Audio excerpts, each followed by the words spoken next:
Honorable Deputy Chairman of Committees, for the 2025 budget for defence, there has been an allocation of 434 billion rupees, which is a 3% increase from the previous year. And for public security and parliamentary affairs, a further 175 billion has been allocated. As far as I'm concerned, Honourable Presiding Member, certainly as far as the Northeast is concerned, the police behaves very much on the instructions of the military, and we don't differentiate between the two. So that figure, I would like to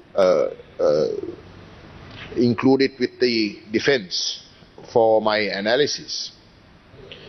The budget also provides for a significant salary hike for military personnel, ranging from 27% to 33%. Why that becomes relevant, Honourable Presiding Member, is that it shows that the government has prioritized the defence establishment to a point where they want to enhance the defence forces. This is in a scenario where there is no war, where the war came to an end over 16, 17 years ago. But despite that, there is that intention to enhance that sector. Now, this is despite, Honourable Presiding Member, the budget deficit reaching 6.7% of the GDP, whilst the target set by the IMF, if I'm not mistaken, is 5.2%. So none of this is helping. It's actually making things worse. And further, the government must increase its revenue collection to 15.1% of GDP to remain eligible for the next IMF tranche of a bailout package. So all of this is increasing the burden very severely. Now, defence very clearly has been prioritized over social welfare. I mean, the figures are quite staggering, Honourable Presiding Member. Social welfare has been slashed to 43 billion rupees.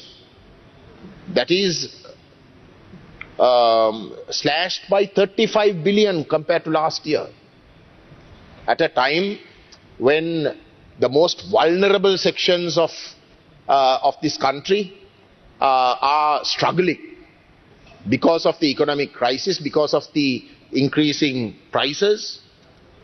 We are slashing all the sectors that actually need to be enhanced in order to protect and in some way strengthen the most vulnerable. We're doing the opposite. In fact, IMF recommendations were, and there was a criticism of the previous government that there was not adequate support given to social welfare. So this will terribly affect the very, very vulnerable sections of this country, not just the Northeast. Certainly the Northeast, because if you take GDP, the northern province is the last out of all the provinces. So we are right at the bottom, and we are affected very, very really by these ashes. 1.5 to every 100, right? Minimum of one soldier in the Militarization district. If you take that's the whole island I just told you. If you take the Militarization district, there is a minimum of one soldier for every 2 civilians. One soldier for every 2 civilians. If you take the military, there are 20 divisions. 16 of those divisions are based in the northeast. So how do you look at the security picture? I can understand you making the argument that Sri Lanka must look into the security and defense establishment, we must strengthen it. But what does this mean? What are the demographies of the regions where you have placed your entire military? It's the Tamil-speaking areas. It is the areas that we represent. What is the message you're giving? Who is the enemy? Who is the enemy? When you talk of defense, honorable presiding member, who do you consider the enemy? Now, I can understand previous governments doing it, because this government itself admitted that they were all racist. But that same policy is being pursued today. Surely that can't be right. You came into power saying that you are going to get rid of racism. You're asking us, our party, and people who represent the Northeast to forget about the past, because you are now in power, and that you will ensure that there won't be racism, there won't be hostility towards you. I'm asking you, honorable presiding member, how on earth can you justify 1:2 ratio in a place called Mullaitivu? Don't you feel that that is suffocating? Don't you feel that you are the enemy? That is what the country feels. The country feels that you are an enemy. That's what you're telling the Tamils. Because that is the reality. Now I am tired, honorable presiding member. Actually, there was a young gentleman who covers parliamentary affairs. So he's been good enough to cover my speeches. And he made a comment. He said, sir, I am, I quite appreciate how strongly you bring out the cause of your people. But honestly, I'm tired of constantly having to only bring out my people's problems. That I can't feel that I can contribute for the rest of the country. Because that is the burden you have been placing on us. In every field we feel that we are scraping the barrel. And no other field does the message so strongly drive through than the Defense Ministry and the Ministry of Public Security. Because those ministries alone, honorable presiding member, with the way in which they behave in the Northeast, with the policies that these governments, not just previous governments, even this government, because we see okay, that alone, the Ministry of Defense alone is enough for us to oppose this budget. So that is the way we feel. And if this government feels that they need to change things, and they need to be genuine with regards to the system change that they promised, then that must be the first thing they look at with regards to the Northeast. Now, the speaker who spoke before me, he represents the Vani district, and the poor honorable member tried very hard to justify the defense allocations and tried to play it down. He represents the Vani, he represents Mullaitivu. Vani MP means Mullaitivu is part of his electorate. He should feel ashamed. He should feel ashamed that he has to justify a 1:2 ratio. Now I honestly ask you, don't you feel claustrophobic? Don't you feel suffocated?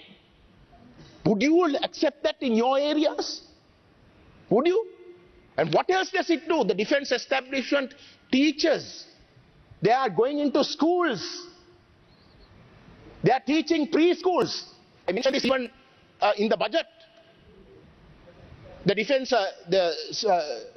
defense establishment employs preschool teachers.